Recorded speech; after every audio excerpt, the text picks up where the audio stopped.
Rua e fique por dentro de tudo de Uruguaiana e região. Instagram.com/RD Sarrua. A Associação dos Arrozeiros de Uruguaiana valoriza os seus associados e mantém diversos programas para promover o desenvolvimento da atividade orizícola, sempre incentivando o empreendedorismo e a qualificação. Temos orgulho de nossos parceiros que participam ativamente do nosso agronegócio. Braços fortes que produzem o alimento, geram renda e criam oportunidades. Você que cuida também da sua lavoura, merece uma instituição que cuide bem de você. A Associação dos Arrozeiros de Uruguaiana. Desenvolvimento se alcança com trabalho e parceria. A Associação Rural de Uruguaiana disponibiliza para festas e eventos a locação do Salão Nobre no Parque Agrícola e Pastoril. Espaço amplo, confortável, bonito, climatizado e com estacionamento. Também oferece para locação o Salão Térreo e os caramanchões na área dos jardins para momentos de lazer em família. Consulte o escritório do Sindicato Rural para saber todas as informações e também a agenda de datas disponíveis. Nossos contatos são 3412-4190 e o WhatsApp 99972-1982. Na sua mesa é sucesso total e na panela ele rende muito mais. Soltinho, branquinho, não tem outro igual. Arroz requinte é gostoso demais. Requinte, requinte no almoço e no jantar. É saboroso, muito fácil de fazer. A gente logo sente pelo paladar. Escolha requinte e você vai ver. Na mesa da família tem que ter requinte. Arroz requinte, gostoso demais. Na mesa da... Instalando o Integro em sua lavoura, você pode monitorar seus levantes hidráulicos à distância em tempo real, podendo acessar os dados dos equipamentos a qualquer momento através de um celular, tablet ou computador, com diversos modelos à sua disposição. O Integro se adapta às suas necessidades. Integro, tecnologia nacional, desenvolvido em Uruguaiana pela Eletroeste. Eletroeste, a energia que você precisa. Na Flores da Cunha, 2350. Atenção, produtor rural, a Imembuí chegou em Uruguaiana. A Imembuí Alimentos oferece uma completa estrutura de assistência técnica com profissionais capacitados, proporcionando orientação precisa e segura para melhor aproveitamento e rendimento das lavouras. Contamos também com a parceria das melhores marcas de insumos e defensivos agrícolas do país. Solicite ou faça uma visita na filial em Uruguaiana, Estrada BR 472, número 100. Atendemos também Itaqui região. Imembuí Alimentos, presente na agricultura, auxiliando o produtor. O Sicredi inteiro fica te esperando, pra te ver sorrindo, pra te ver sonhando. Aqui no Sicredi não é só dinheiro, é ter com quem contar, é confiar, é realizar. Abra uma conta no Sicredi, é mais do que cartões, crédito e investimentos, é ter um parceiro de verdade. Não é só dinheiro, é ter com quem contar. Pensou em acessórios com as melhores marcas do mercado? Pensou em Dotto Autopeças? A Dotto Autopeças oferece a você acessórios de muita qualidade como fechaduras, maçanetas, faróis, retrovisores, para-choques e muito mais. Venha e faça seu orçamento. Acelere para a Dotto Autopeças e aproveite. Avenida Presidente Vargas 4171 ou peça pelo WhatsApp 3412-5078. Dotto Autopeças. O movimento está no nosso DNA.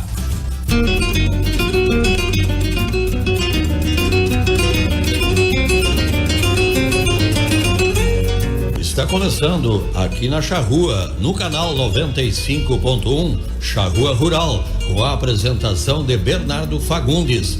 Um oferecimento da Associação Rural de Uruguaiana, Sicredi, Associação dos Arrozeiros de Uruguaiana e Barra do Quaraí, Arroz Requinte, Agrocomercial, Estância Nova Aurora, Imembuí Uruguaiana, Eletroeste.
dia aos ouvintes da Rádio Charrua, bom dia aos parceiros e amigos do Charrua Rural. Hoje nosso sábado de uma excelente conversa, não tenho dúvida, que sobre o nosso agro, né, também, né, e coisas que aconteceram nessas últimas semanas aí que acho que vale a nossa conversa e discussão. Agora 9 horas e 14 minutos, tem 19 km por hora de vento, 75% de umidade, 28 graus, sensação de 30, né? Tem uma previsão de chuva, acredito que a previsão era para vir ontem, né? Ontem até o meio-dia era para estar chovendo.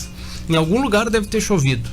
Agora deve estar chovendo. E também exatamente, tem uns pingos aí na cidade agora, mas tem que vir mais chuva, continua faltando ainda, né? Infelizmente. Mas muito bem, hoje no dia de hoje, na nossa conversa, vai ser um pouquinho sobre o que aconteceu na prova do Enem, de quais são as opiniões dos nossos convidados, que por mais que o nosso programa seja sobre o agronegócio, né? Aqui nós vamos falar um pouquinho de educação com professores, né?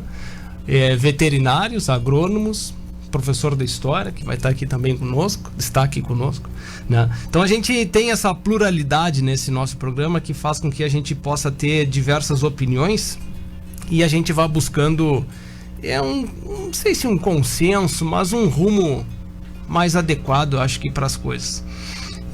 A gente teve nessa última semana da prova do Enem, no final de semana,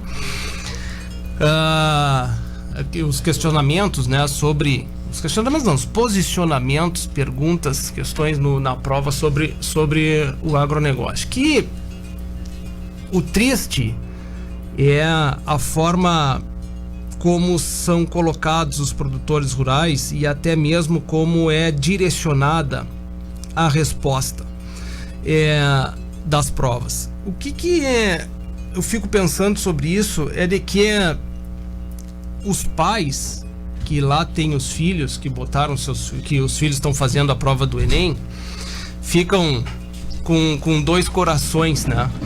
Por que esses dois corações? O primeiro, daqui a pouco o filho vai lá e sai muito bem na prova. O que o pai fica pensando, né? Será que o meu filho tem este viés da esquerda, né? E fico feliz porque foi bem na prova, ou fico triste porque as respostas ele deu as respostas certas, né? Por outro lado, o Enem eu fiquei tentando comparar algumas provas de concurso público, né, ao Enem, pensando de que quando vai para um concurso público, a pessoa que lá se dispôs a concorrer a um cargo, ele pegou o edital e estudou aquele edital direcionado, ou seja, a sua mentalidade, o seu raciocínio, a sua linha de raciocínio está sendo direcionada para determinadas respostas, né? Você tem uma ideia do que vai responder. O Enem,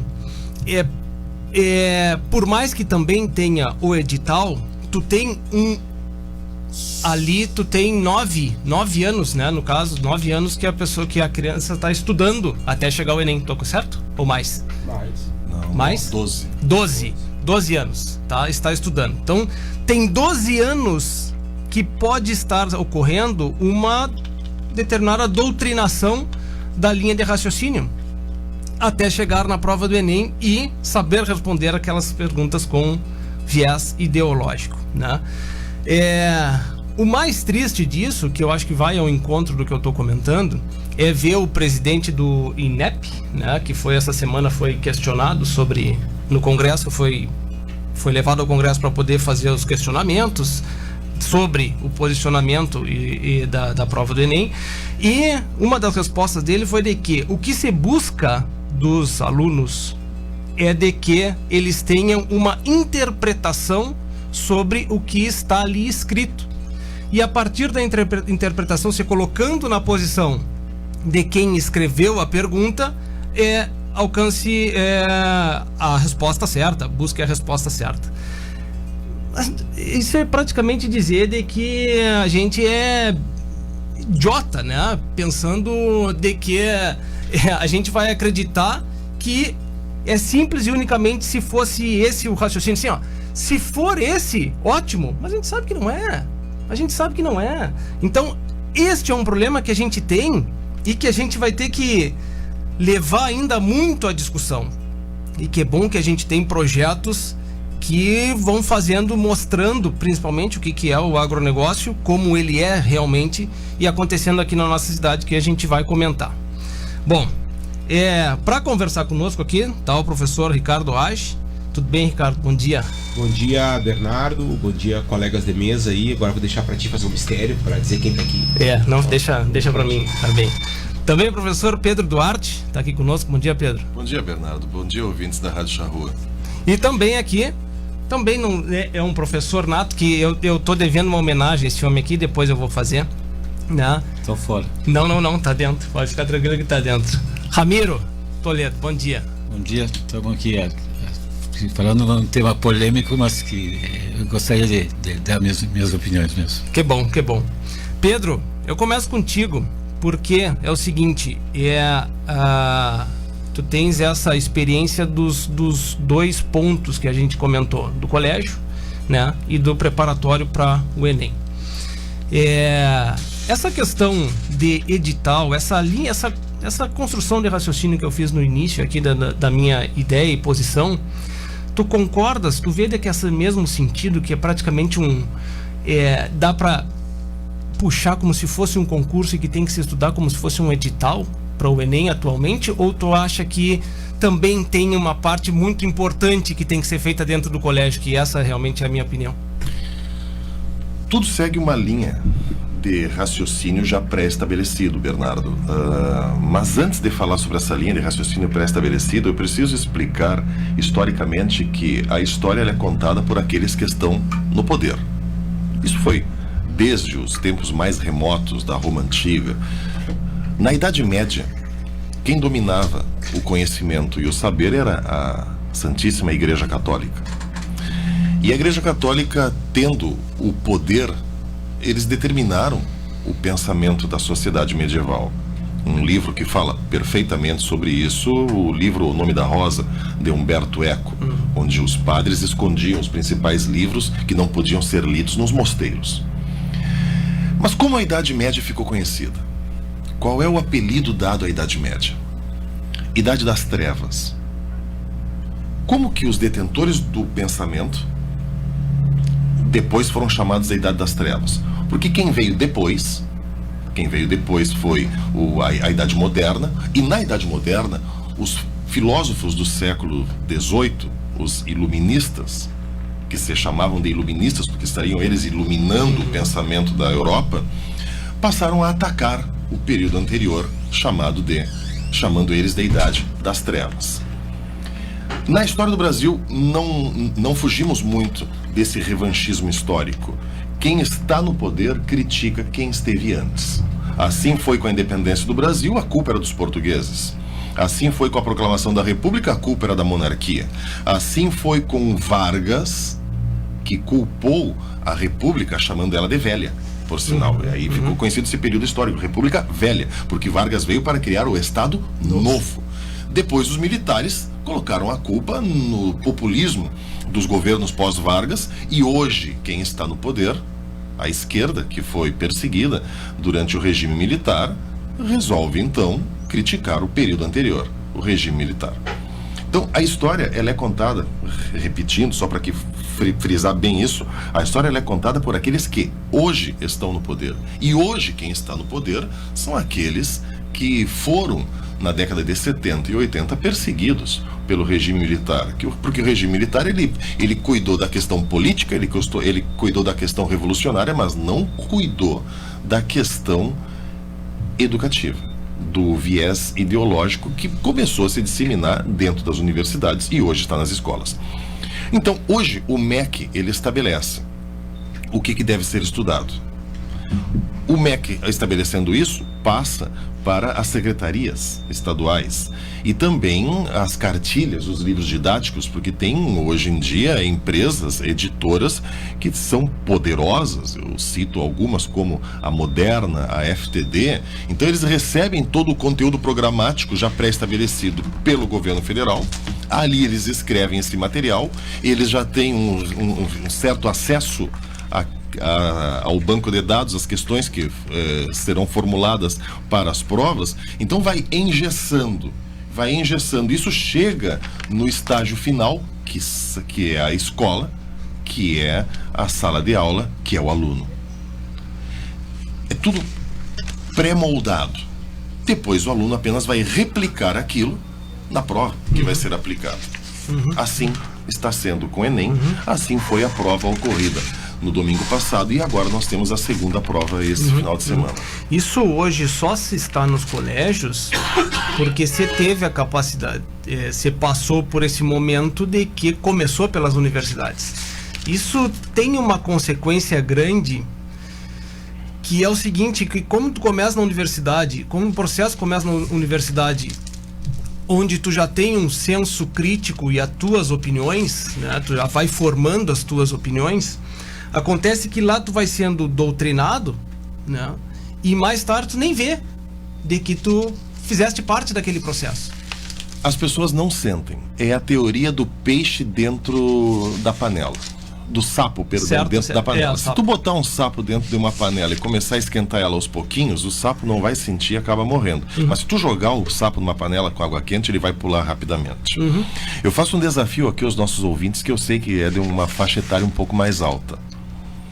Repassem, e aqui os nossos amigos da mesa também, repassem quantas pessoas vocês conheceram com o nome Getúlio ou até mesmo com o nome Leonel. Não é estranho que nós conhecemos muitas pessoas, senhores de idade, com o nome Getúlio, com o nome Leonel? Por quê? Porque durante a década de 40, quem mandava fazer os livros didáticos no Brasil era a Era Vargas, o próprio presidente Getúlio Vargas, com o DIP, Departamento de Imprensa e Propaganda. Então as crianças, eu não digo que foram doutrinadas, que essa palavra é pesada, por mais que muitas vezes ela se aplique, mas elas foram induzidas a acreditar que Vargas era fantástico, que Vargas era o herói, o pai salvador, o pai dos pobres, como ele mesmo criou essa alcunha na volta dele em 1951.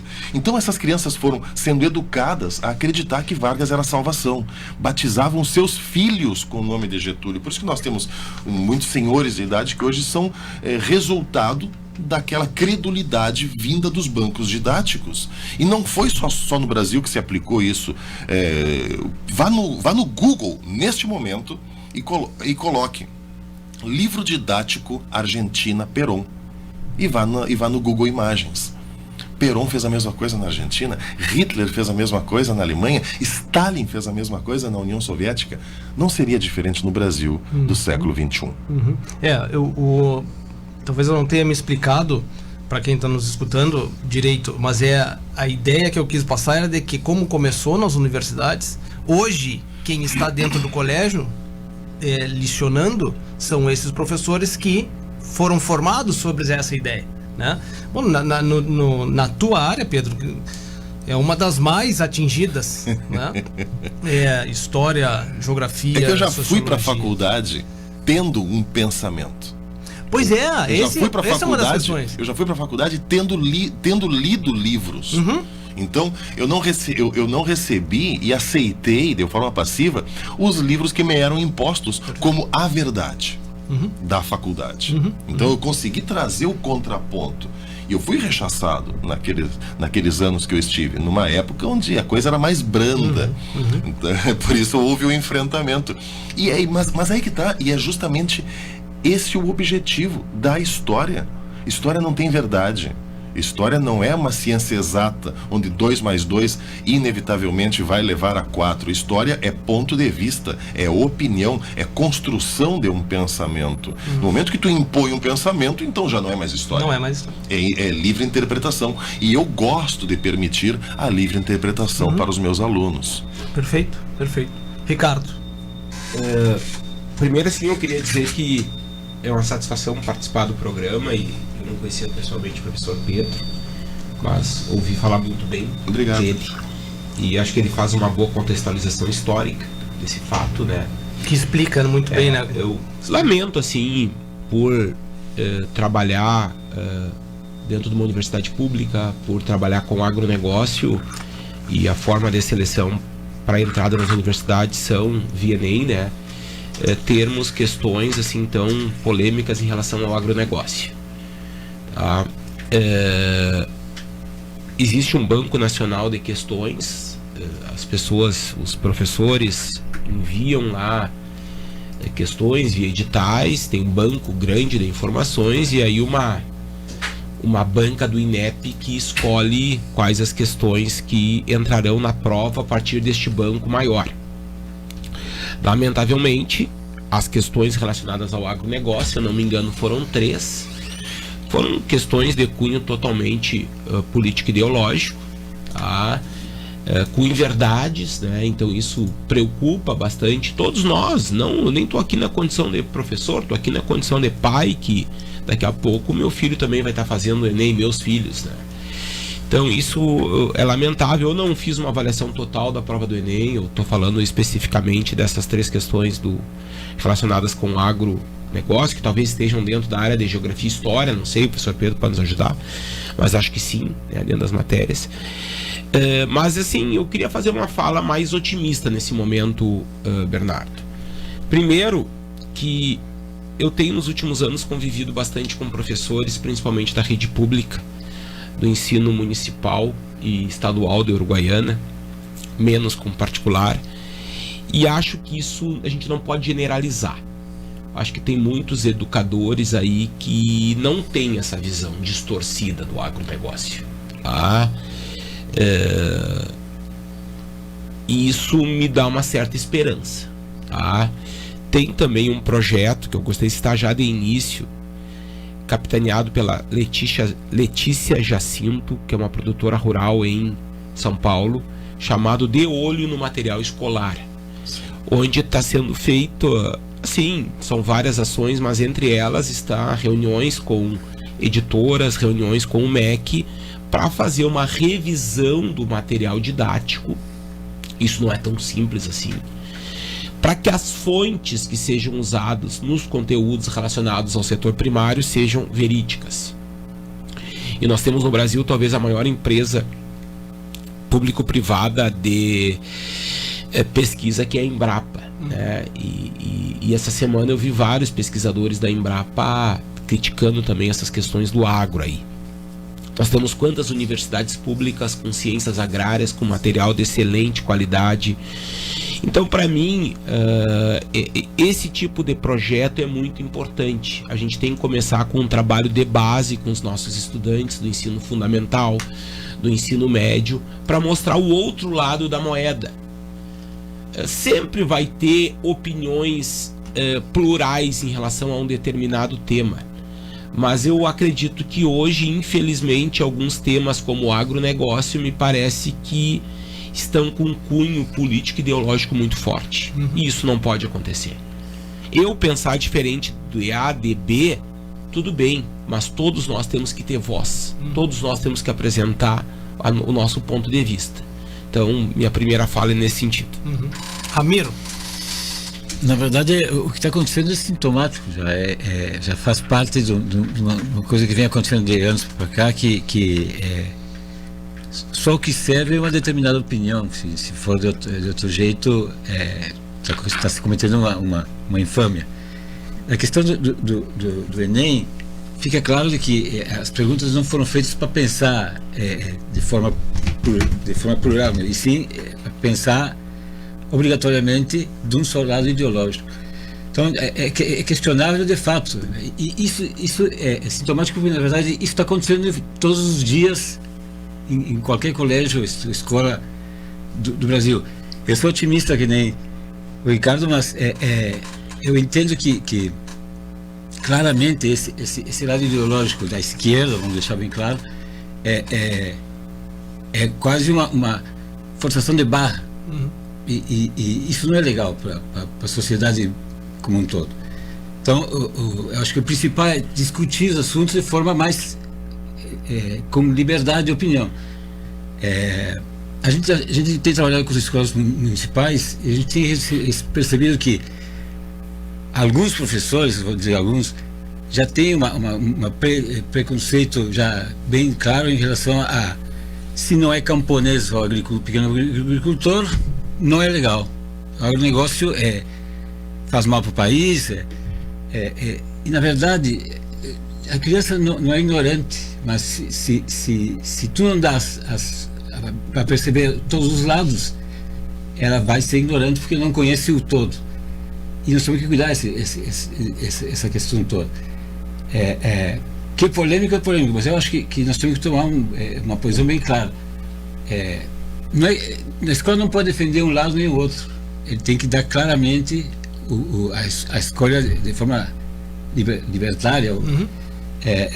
Senão, nós estamos cometendo um grande pecado em relação à nossa sociedade. E tem algumas coisas que tem que começar a ficar mais claras. O lucro, por exemplo, do agronegócio é muito bom para o país. Isso tem que ficar claro. Porque essa rentabilidade vai ser colocada no país. É diferente de outros setores. O setor industrial, setores que têm multinacionais grandes e tudo mais, se trabalha muito e muita coisa se manda para fora.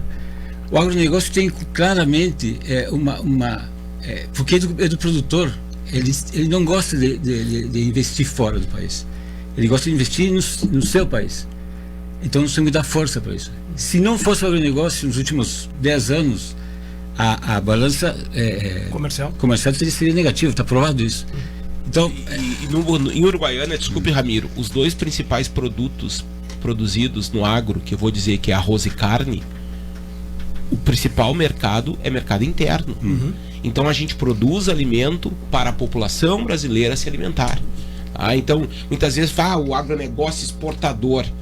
Que bom que nós temos também mercados exportadores que dão um equilíbrio maior. Tem hora que o mercado interno está desaquecido, o mercado externo está melhor, tal. Mas a maioria dos produtos do agro brasileiro alimentam brasileiros. E isso tem que ficar muito claro. Durante todo o período da pandemia, aquele jargão, o agro não parou, é verdade. Como é que nós íamos se alimentar se o agro parasse? E tem outra questão importante, na verdade. Vamos pegar o arroz. Se o arroz fosse orgânico todo, que era bom que fosse orgânico, nós teríamos metade da produtividade que nós temos hoje. Porque é assim, porque a gente não utiliza vários insumos químicos, então se produz metade. Se eu produzo metade, para abastecer, o que vai acontecer? Se eu produzir metade, vai ter menos oferta e o arroz vai aumentar de preço para a população em geral. Oferta e demanda. Esse é o primeiro caso. O segundo caso é a questão ambiental. Eu, para suprir a demanda do Brasil, eu vou ter que duplicar a área plantada. E onde que eu vou duplicar? Vou ter que avançar, desmatar. Isso ninguém me diz, mas isso é a realidade. Então o agronegócio é necessário principalmente por isso. Por uma questão de economia, que a população consegue consumir a menores preços, e por uma questão ambiental. Se a gente tiver baixa produtividade, e infelizmente a parte orgânica não chegou aos patamares de alta produtividade ainda, mas acredito que chegue, nós vamos ter problemas ambientais porque nós vamos ter que desmatar para suprir a demanda desses alimentos. E o agronegócio conseguiu em 10 anos aumentar imensamente a produtividade, a produção, sem desmatar. Aumentando a produtividade sem aumentar a área. Então, tem que render honras para o agronegócio, porque realmente, se não fosse o agronegócio, nós estaríamos pior do que a gente está hoje. Eu sempre tive, e sempre, eu vou dizer, há muito tempo assim mesmo, acho que desde o colégio, tenho na família professores, né, e me formei e também numa área onde me formei em educação física, né? Então, de certa forma, também professor sou, né? E sempre tive a ideia de que o professor, ele era, sem nada pejorativo, mas vou só usar a palavra, de que era um mero mediador do processo. E eu não estou menosprezando só por falar mero, né? É muito pelo contrário. É de que o papel é tão importante, mas tão importante, que tu praticamente tem que ser não ser enxergado dentro do processo, né? Ao ponto de que tu tem que fornecer às pessoas, no caso os alunos, as diversas áreas, tanto a que tu concorda quanto a que tu não concorda, para que tenha um senso crítico, a pessoa, o aluno tenha uma capacidade de senso crítico, né? Que eu acho que foi o que aconteceu contigo, Pedro, quando tu referiste a essa questão quando chegasse na universidade, né? E aí pôde contrapor o que estava sendo imposto, né? E nessa questão, nesse meio que hoje estamos, eu acho que está se perdendo isso.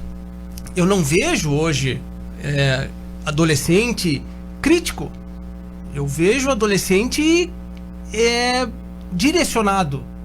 Eu não vejo questionando, não, mas contrapondo, argumentando, né? Vendo todos os lados das questões. Eu vejo pelo contrário, eu vejo ele direcionado, né?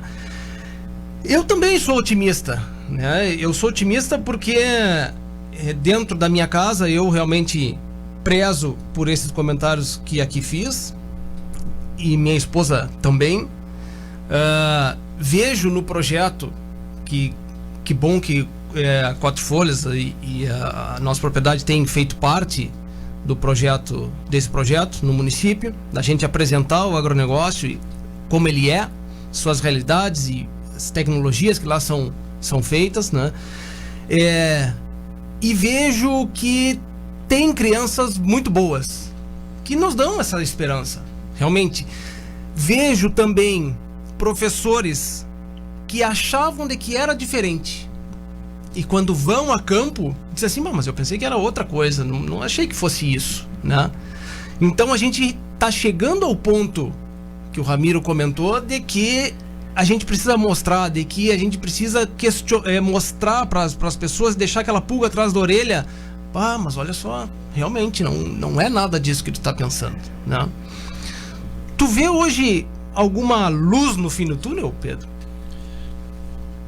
É difícil para o momento, você falar no momento. Todo professor de história que arriscou tentar vislumbrar um futuro se deu mal e vai ser eternamente ridicularizado, ainda mais nesse programa que está sendo gravado e vai ficar na internet. Então eu não quero tentar usar uma bola de cristal. Eu tento usar o retrospecto histórico a meu favor.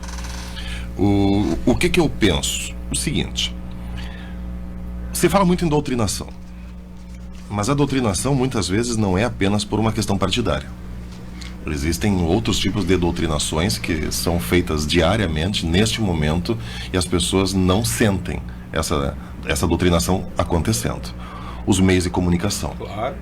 O meio de comunicação é poderoso. Quarto poder. É o quarto poder.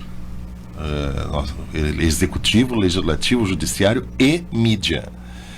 Nós somos de uma geração onde apenas uma emissora de televisão pautava aquilo que era o senso comum, aquilo que se tornava a verdade. Então o que dava na televisão nós acatávamos e aquilo a gente seguia como regra.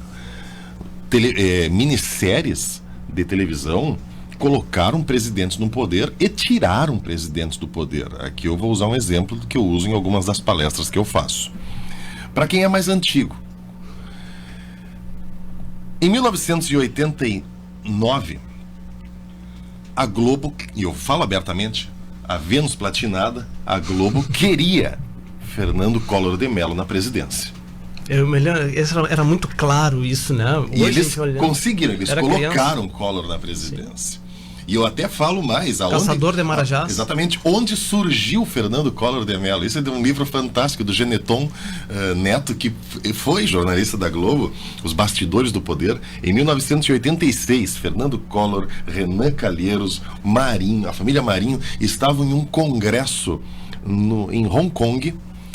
E o Collor pega o microfone, meio bêbado por sinal, e faz um discurso exaltado, e todo mundo se olhou e disseram assim, temos o presidente da redemocratização. E de fato ele foi eleito em 1989, porque a mídia quis. As capas da revista Veja, da Isto É, colocavam mais Collor do que Lula. Venceu a eleição, manipulada pelo quarto poder. Mas qual foi o primeiro ato presidencial do Collor? confiscou as cadernetas de poupança naquele 16 de março de 1990 e confiscou dinheiro de gente grande, de gente importante, de gente do quarto poder. 1992, manifestações já pediam o fim do governo Collor. Qual foi a minissérie que a Globo colocou naquele ano? Anos dourados? Anos rebeldes. Anos rebeldes. Uma minissérie de jovens que saíam às ruas para manifestar rebeldes contra o governo militar. Os jovens assistiram aquela minissérie, porque era a única grande emissora de televisão do Brasil naquele momento, foram para as ruas, endossaram as manifestações do Fora Collor, que ficou conhecido como os Cara Pintadas. Collor caiu. Aí alguém vai dizer, não, mas isso é muita coincidência, Pedro. 2005. Mensalão, Roberto Jefferson abrindo a caixa de Pandora e a população e o Lula se defendendo, dizendo que nada sabia, que não sabia de absolutamente nada, que estava sendo atacado pela oposição sanguinária. Naquele momento, a Globo queria a permanência do Lula, porque houve eleição em 2006. Qual foi a minissérie que passou naquele ano, entre 2005 e 2006? JK. Uma série sobre Juscelino Kubitschek, um ótimo presidente, amado pela população, mas atacado pela oposição sanguinária. Lula se reelegeu em 2006. Mas é muita coincidência, Pedro. Tu tá usando alguns fatos para tentar criar uma narrativa. 2017.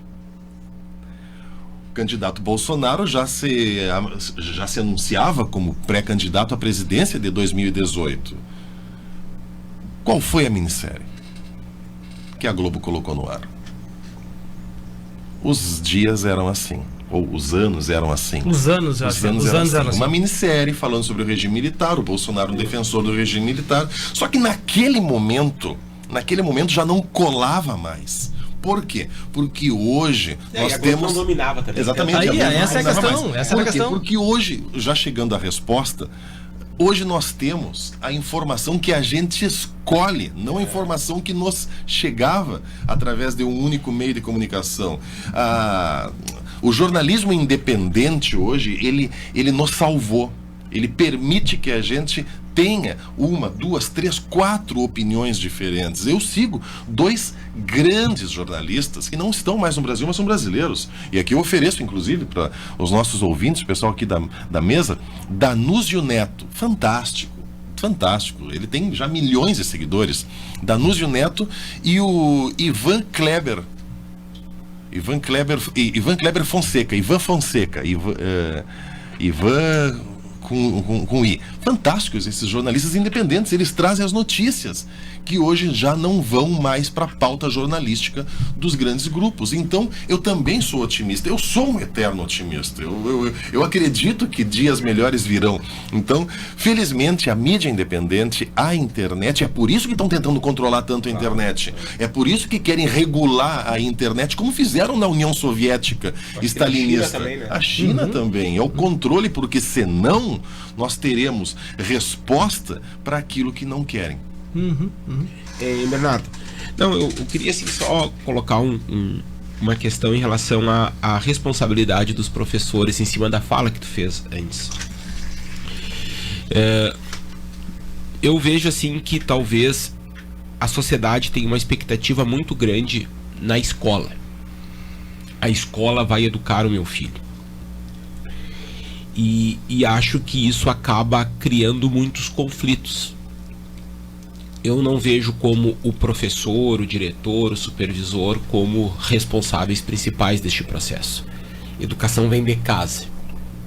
Princípios, valores como honestidade, caráter, moral, isso vem de casa.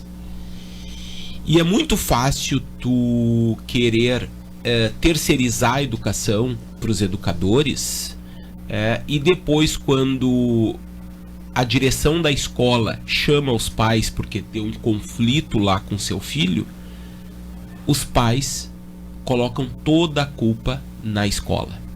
Então eu faço essa fala assim no sentido assim que eu vejo assim cada vez mais essa falta de valores nas crianças e adolescentes. Isso não é culpa só da escola. Isso é culpa também de crianças que chegam cada vez mais de lares desestruturados. Menor percentual, essa culpa é da escola, né? No menor percentual. Sim, sim. Então eu coloco isso assim, até nem é uma fala direta em relação ao tema central aí da questão do Enem e tal, mas eu acho que isso é importante a gente fazer essa reflexão, entendeu? É importante porque o número de alunos aí com problemas só vai aumentar na minha visão. Mas parece não ser do tema central, mas ele é, Ricardo, porque eu me lembro quando nós trouxemos os professores aqui e falamos do projeto no município, tanto a representação estadual, a municipal e a particular que aqui estavam presentes fizeram o mesmo argumento, tá? Da questão do aluno chegar, dos pais diminuírem por si só a sua responsabilidade no processo de formação do filho, né? Mas isso também foi induzido nos últimos anos, Bernardo. Desculpa me interromper. Não, mas a escola virou um depósito de alunos. A escola, inclusive, ela faz muitas delas, uma programação para receber o aluno às 7:30 da manhã e o pai só buscar o filho às 6 da tarde. Então, os pais estão se eximindo da responsabilidade de educar os seus filhos. E aí parece, o que não é dever da escola, educar, porque como bem disse o meu amigo, educação vem de casa.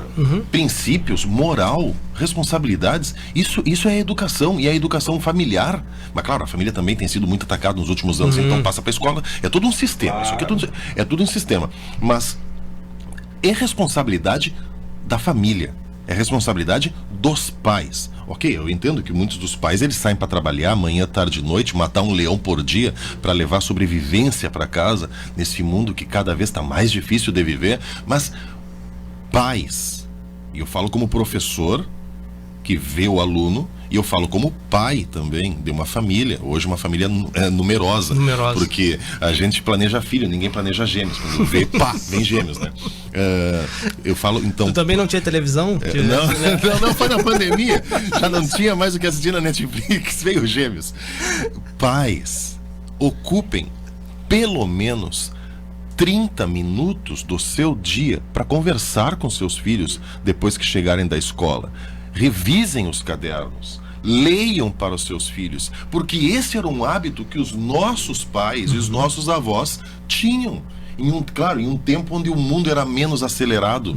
Então no final da tarde, nós como filhos, porque eu faço parte dessa geração e sinto muita saudade disso, eu lembro que eu sentava ao lado dos meus pais para eles tomarem mate, conversarem sobre o dia, e eles liam alguma coisa, contavam alguma história, a gente fazia as atividades de casa monitorado pelo pai e pela mãe, e isso está se perdendo. Então a solução para evitar que se chegue ao final de toda essa cadeia, que é o resultado dessa questão que nós estamos debatendo do Enem, é os pais voltarem a trabalhar com os filhos em casa aquilo que está sendo aprendido na escola e apresentar para eles um contraponto. E eu trouxe aqui uma questão que foi formulada, essa questão não é do Enem, né? Essa questão é uma questão que deveria ter sido aplicada no Enem se tivessem levado a sério os dados científicos. E inclusive eu trouxe para ti, Renato, se tu quiseres pedir para o Roger exibir, William Vac, ontem, ele fez uma crítica à prova do Enem.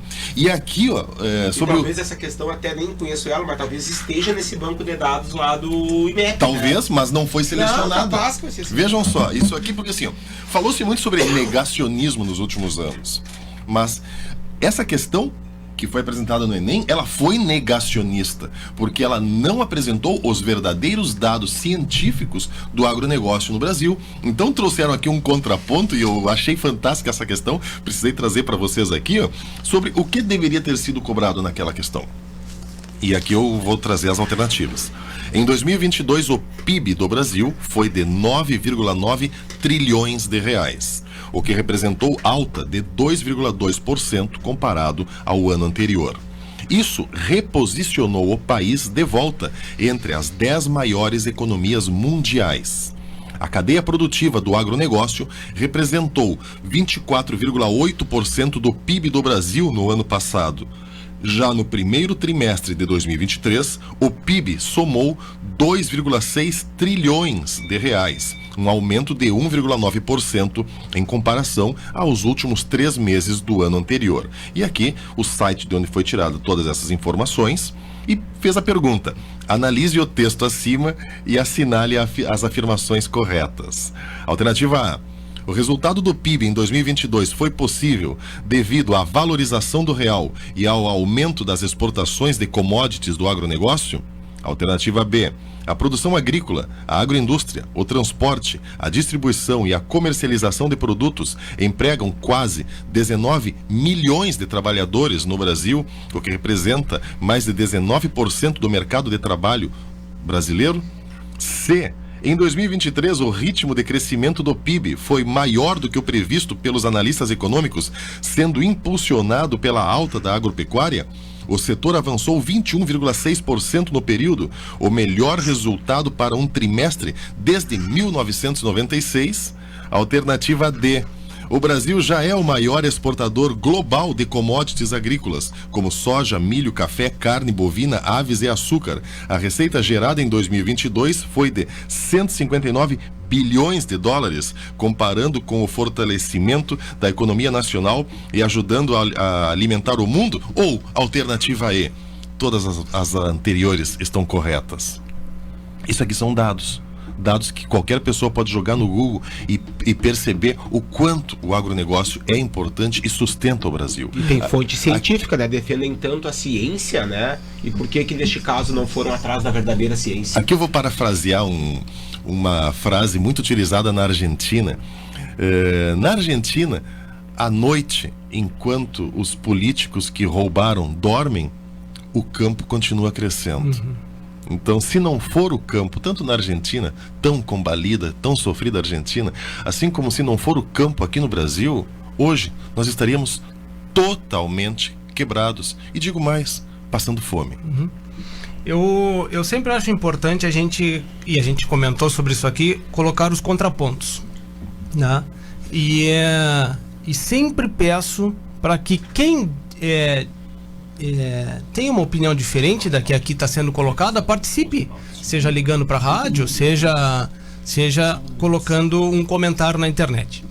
E a gente tem um comentário aqui, e eu vou ler, né? E eu acho que é importante a gente ler. Quem participou foi Alfredo Garcia Rispoli. Alfredo Garcia Rispoli. Olha a ignorância desta pessoa.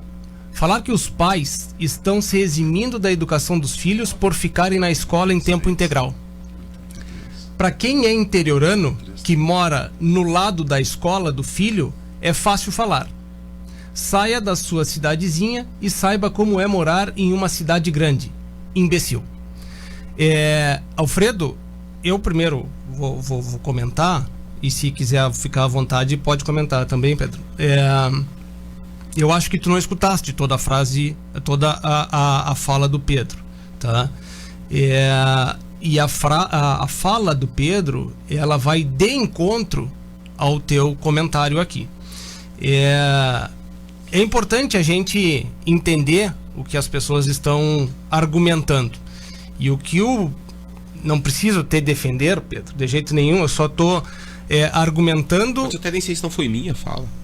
Eu acho que a culpa é minha, não é do Pedro. Ah, é? Eu acho que foi minha. Bom, eu não tô independente, não tenho por que defender, e sim a gente abrir os leques e dar a opinião sobre isso.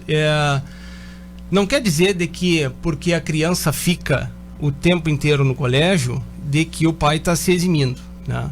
Em grande parte, não quer dizer, né?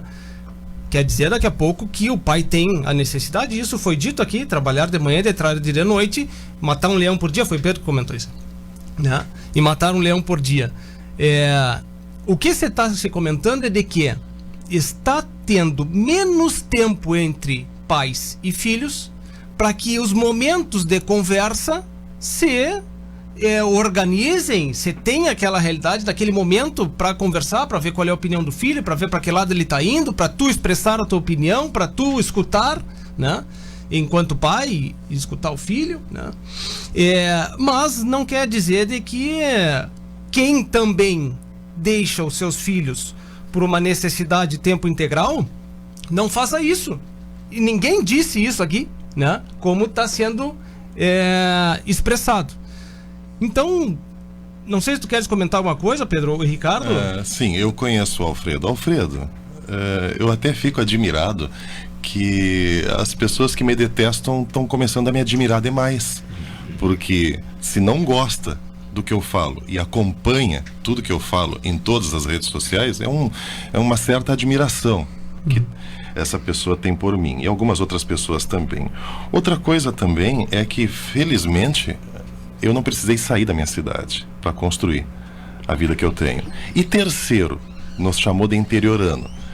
Eu acho que interiorano é quem vai para uma capital e continua ouvindo um programa de interior. Troca de estação, meu amigo. Tem tantos programas de rádio. Mas eu falo sobre essa questão de que é a responsabilidade do pai de conversar um pouco com seus filhos, de saber o que aconteceu na escola, de explicar um pouco o ponto de vista da família, como a família pensa, porque senão vai ficar apenas um lado pesando na balança. Não, eu não conhecia esse cidadão. Eu só lamento assim a agressividade da fala, né? Eu acho que há pouco nós falávamos aí da importância da pluralidade de visões, né? Então acho que ele poderia ter colocado a visão dele de uma forma menos agressiva, né? Mas tá bem, isso aí é o mundo, né? Mas eu queria, Bernardo, tu sabe que eu tenho, meus pais estão aí, esse final de semana meu guri mais novo tá fazendo aniversário. Então eu tenho um compromisso agora depois das 10. Mas eu só queria assim dizer sobre alguns projetos que estão ocorrendo no município. Talvez o professor Pedro nem saiba de todos. Mas um trabalho da Unipampa, Sindicato Rural, Vetagro, Agloplan, Meta Assessoria. Nós estamos assim desde o ano passado numa empreitada, tá? Com apoio total da Secretaria Municipal de Educação, da Coordenadoria Regional de Educação, de algumas escolas particulares, não todas, onde a gente tem buscado, a partir de palestras, visitas em fazendas, excursões para a Expo Inter, para a Expo Feira aqui na nossa Pastoril, aproximar mais as crianças e os educadores da realidade verdadeira do agro. A fronteira oeste do Rio Grande do Sul, ela é uma região onde o agronegócio tem uma alta relevância. Que bom também se a gente tivesse um setor de indústria tão forte como a gente tem o agro, mas não é a realidade hoje.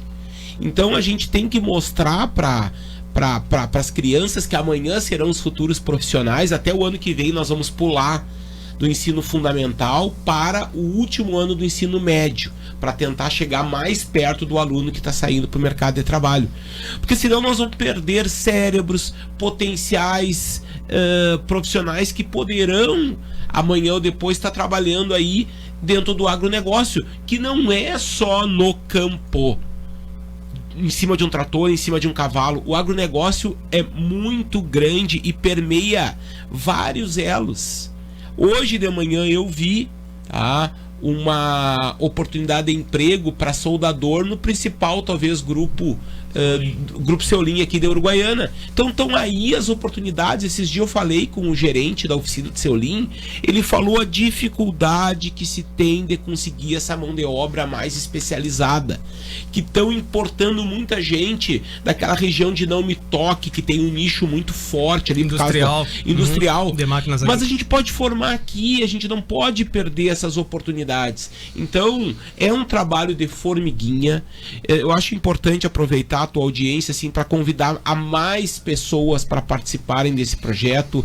Professor Pedro, queria lhe convidar. Eu acho que o senhor poderia fazer uma palestra em algum momento falando da sua visão histórica sobre Uruguaiana, o setor primário, a importância que tem para a economia, porque a gente é toda quinta-feira, então muitas vezes aperta, né? Tu falou que a Estância Quatro Folhas que tu gerencia tá no projeto, a Granja Guará tá no projeto, mas a gente precisa de mais parceiros, de mais profissionais. Então fica aí o meu apelo, é um trabalho que a gente se doa, né? Para poder, quem sabe, auxiliar na formação dos futuros estudantes profissionais da Uruguaiana. Perfeito. Sim. Perfeito, Ricardo. Acho que tá muito bem colocado. Tu tens o compromisso. Só complementando aqui, o Alfredo colocou mais um comentário. Meu filho estuda de manhã, faz cursos à tarde e aulas de judô e futebol à noite. Nem por isso deixou de ser o melhor aluno em todos os setores. Parabéns ao Alfredo, né? Então, essa não é a realidade, mas parabéns ao Alfredo. Exatamente. Então, que bom que conseguisse fazer isso, Alfredo. Mas aí, esta tua última fala vai ao encontro do que nós estamos comentando, tá? Então, por isso que eu disse, Alfredo, de que eu acho que não compreendeste o que o Pedro quis dizer o Pedro ou o Ricardo, na primeira fala. Mas, enfim, o importante aqui é a gente colocar todas as opiniões. Eu sempre fui partidário disso. Roger, vamos fazer um intervalinho. Ricardo, obrigado pela tua presença, né? Aproveita a família que tá aí contigo, que vem de longe, né? Muito obrigado e sempre é um prazer participar aqui do Charrua Rural. A gente faz um esforço para estar aí dando na agenda. Tamo junto. Ótimo. Vamos lá, Roger. Fiquem conosco, a gente em seguida volta.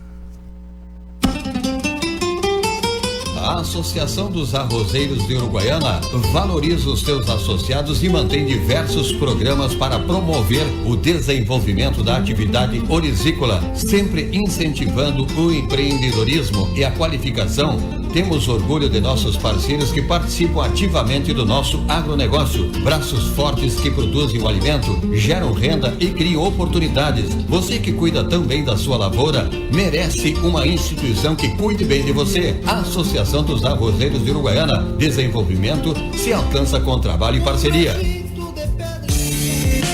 A Associação Rural de Uruguaiana disponibiliza para festas e eventos a locação do Salão Nobre no Parque Agrícola e Pastoril. Espaço amplo, confortável, bonito, climatizado e com estacionamento. Também oferece para locação o Salão Térreo e os caramanchões na área dos jardins para momentos de lazer em família. Consulte o escritório do Sindicato Rural para saber todas as informações e também a agenda de datas disponíveis. Nossos contatos são 3412-4190 e o WhatsApp 99972-1982. Na sua mesa é sucesso total e na panela ele rende muito mais. Soltinho, branquinho, não tem outro igual. Arroz requinte é gostoso demais. Requinte no almoço e no jantar. É saboroso, muito fácil de fazer. A gente logo sente pelo paladar. Escolha requinte e você vai ver. Na mesa da família tem que ter requinte. Arroz requinte, gostoso demais.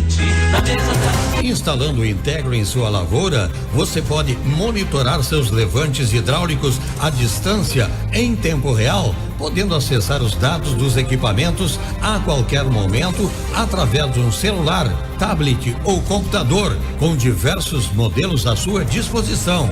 O Integro se adapta às suas necessidades. Integro, tecnologia nacional, desenvolvido em Uruguaiana pela Eletroeste. Eletroeste, a energia que você precisa. Na Flores da Cunha, 2350. Atenção, produtor rural, a Imembuí chegou em Uruguaiana. A Imembuí Alimentos oferece uma completa estrutura de assistência técnica com profissionais capacitados, proporcionando orientação precisa e segura para melhor aproveitamento e rendimento das lavouras. Contamos também com a parceria das melhores marcas de insumos e defensivos agrícolas do país. Solicite ou faça uma visita na filial em Uruguaiana, Estrada BR 472, número 100. Atendemos também Itaqui região. Imembuí Alimentos, presente na agricultura, auxiliando o produtor. O Sicredi inteiro fica te esperando, pra te ver sorrindo, pra te ver sonhando. Aqui no Sicredi não é só dinheiro, é tempo que contar, é confiar, realizar. Abra uma conta no Sicredi, é mais do que cartões, crédito e investimentos, é ter um parceiro de verdade. Não é só dinheiro, é tempo que contar. Pensou em acessórios com as melhores marcas do mercado? Pensou em Doto Autopeças? A Doto Autopeças oferece a você acessórios de muita qualidade como fechaduras, maçanetas, faróis, retrovisores, para-choques e muito mais. Venha e faça seu orçamento. Acelere para a Doto Autopeças e aproveite. Avenida Presidente Vargas 4171 ou peça pelo WhatsApp 3412 5078. Doto Autopeças. O movimento está no nosso DNA. Muito bem, 10h09, estamos voltando agora com o nosso programa. Roger, consegue colocar aí a fala do... Aí um segundinho. Tá, nós vamos tentar, para quem não recebeu o vídeo, eu acho que fica interessante de escutar. Esse é o que o Pedro colocou, argumentou aqui, uma fala do William Vac, e o Enem e o atraso mental do Brasil, né? Eu acho que... Fica à vontade. O bom quando a gente tem dúvidas é ir atrás das informações.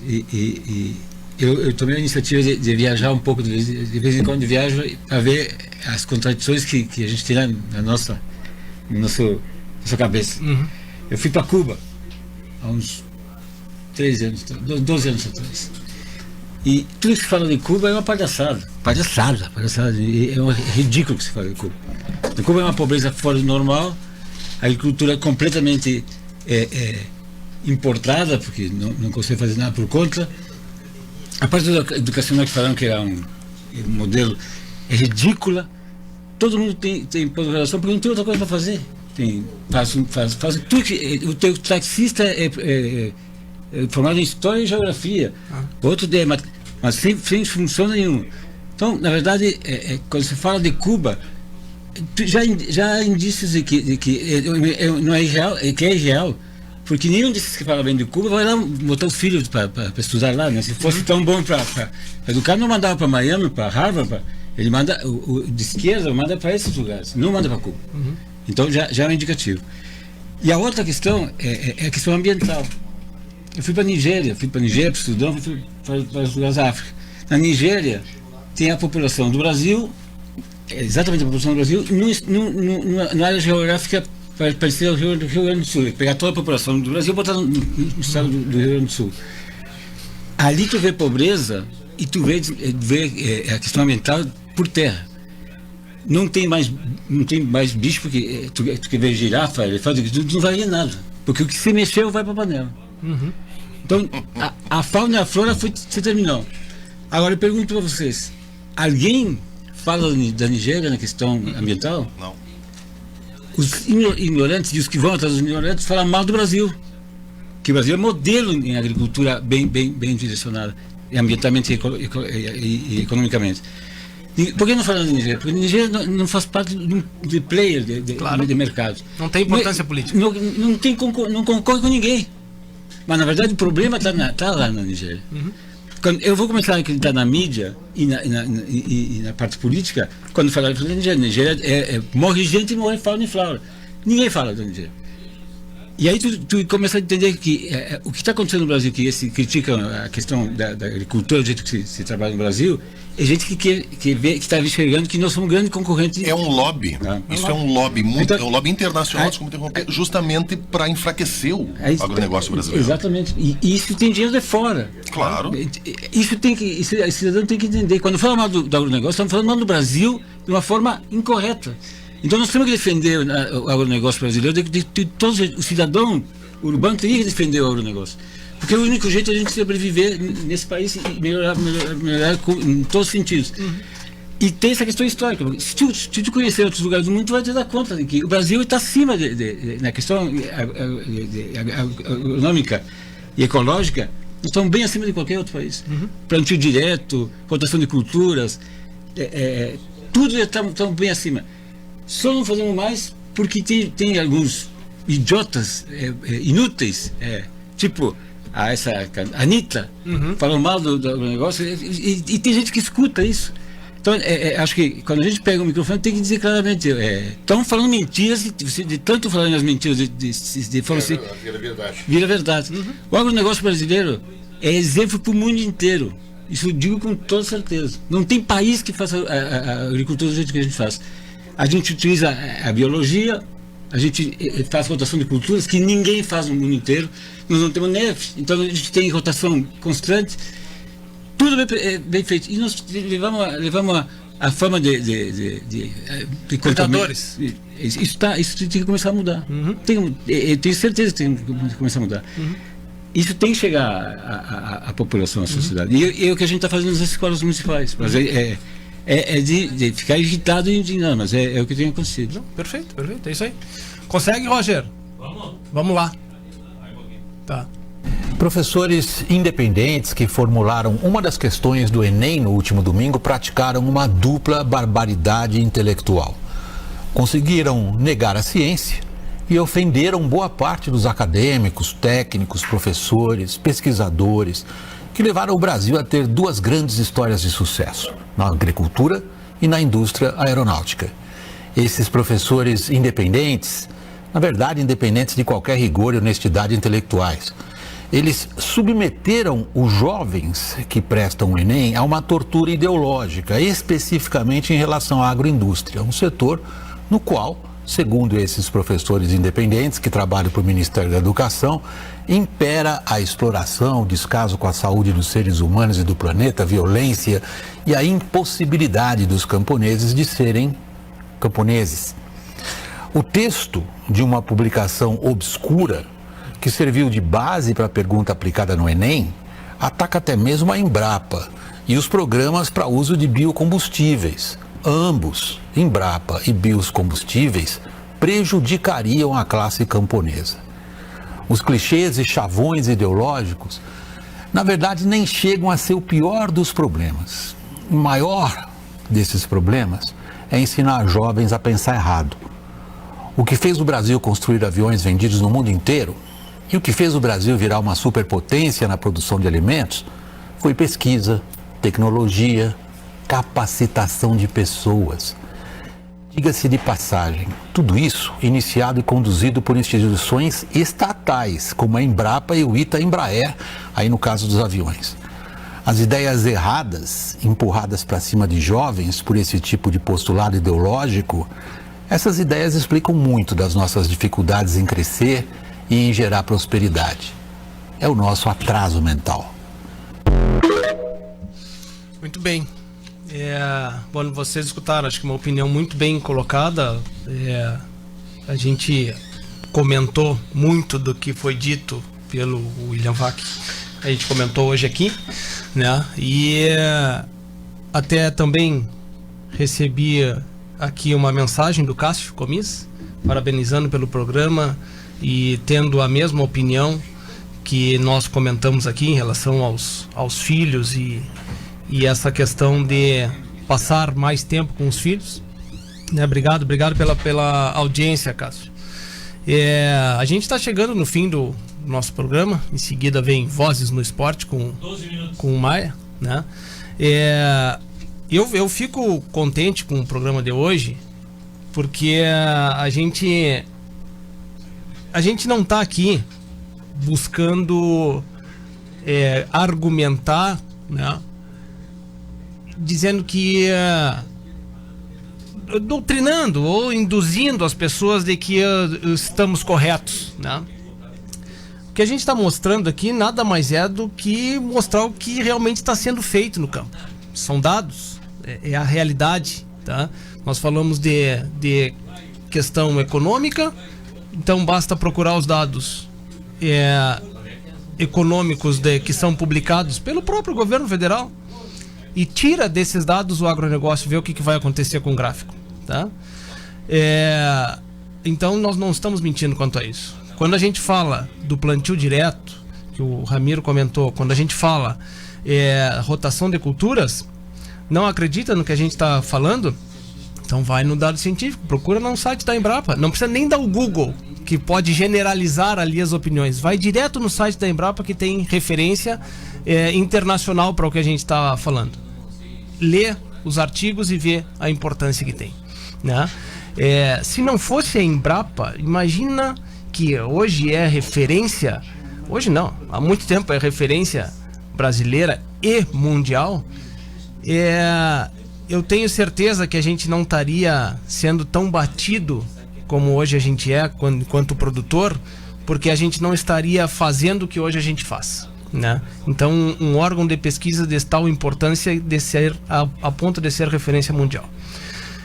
Então aqui a gente não mentiu, nós apresentamos, matamos a cobra e mostramos o pau, né? Mano, procurem, se informem. O que recebe no WhatsApp pode ser lindo, tá? Um monte de vídeo sensacional, mas faz o seguinte: depois de assistir o vídeo, procura para ver se tem fundamento que está sendo repassado a ti, para posteriormente replicar aquele vídeo, seja ele contra ou a favor do agro.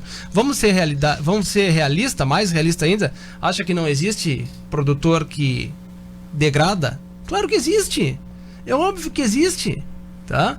A gente falou dos pais. Acha que não tem pais maravilhosos que não fazem parte desse processo quando a gente comentou que não ajuda o crescimento do filho? Claro que tem, e tem aos montes, na sua maioria. E ao contrário, será que não tem?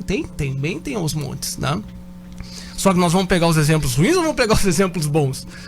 Qual caminho a gente quer seguir? Então vai de cada um, tá?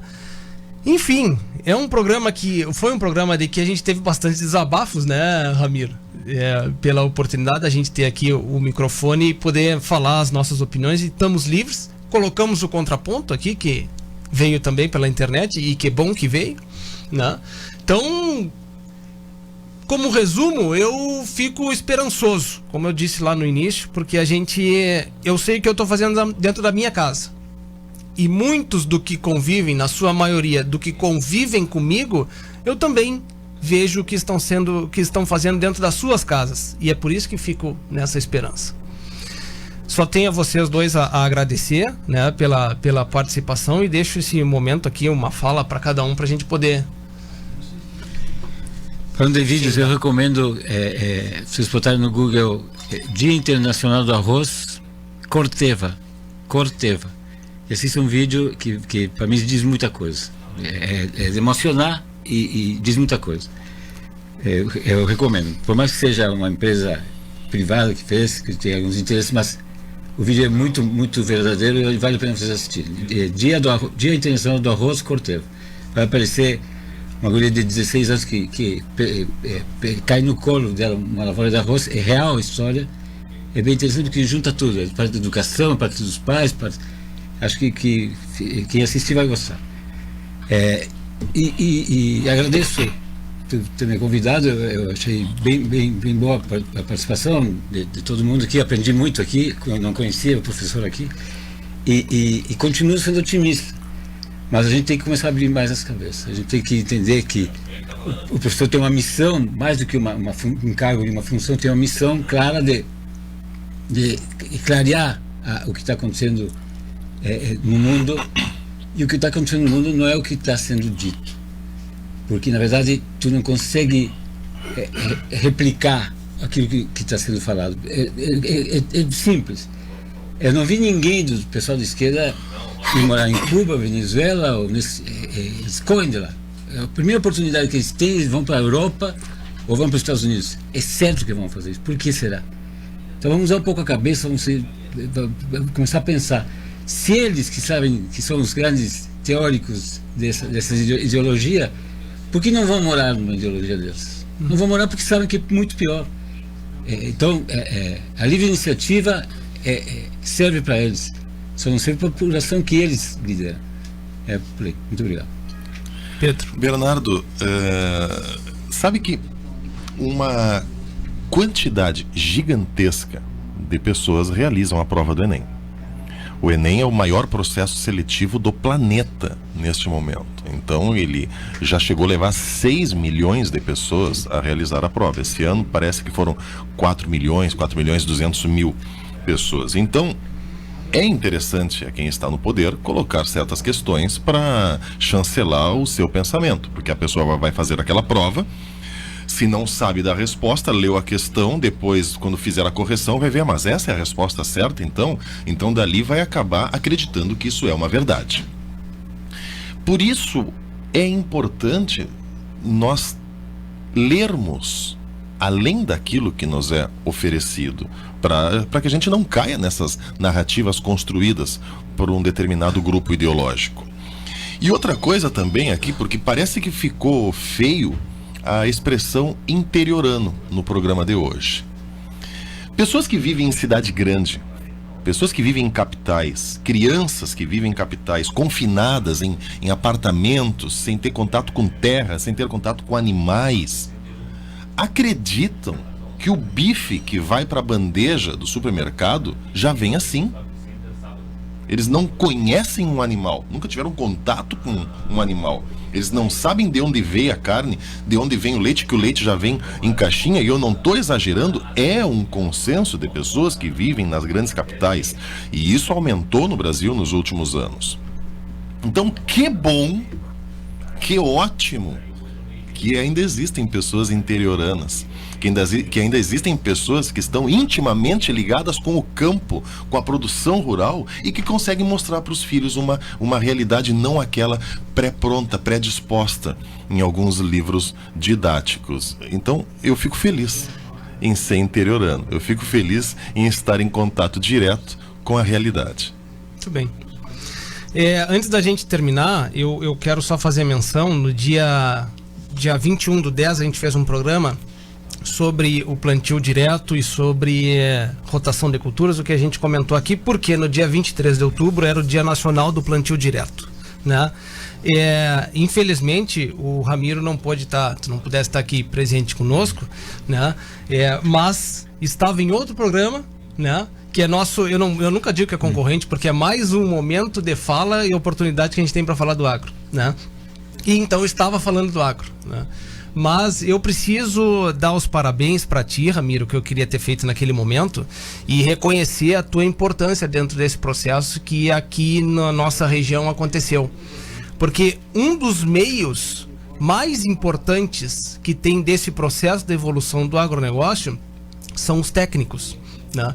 Quando vem a instituição de pesquisa e apresenta de que aquilo é bom, precisa ter um meio de campo até chegar no produtor. E eu acho a importância do técnico tão grande que ele, na maioria das suas vezes, ele é um psicólogo dentro desse processo, porque ele tem um processo de convencimento, fazer com que a ciência, que para ele é muito lógica, entre na cabeça do produtor para que ele bote a mão no bolso e aplique, né? Então, enquanto produtor rural, e muito do que a ideia de que vocês tiveram lá no início e que hoje acontece, baseou a minha vida. Então eu realmente só tenho a agradecer e só tenho que parabenizar por esse processo, né? Então eu acho que eu tenho nesse momento, posso me utilizar de dizer de que falo por muita gente, né?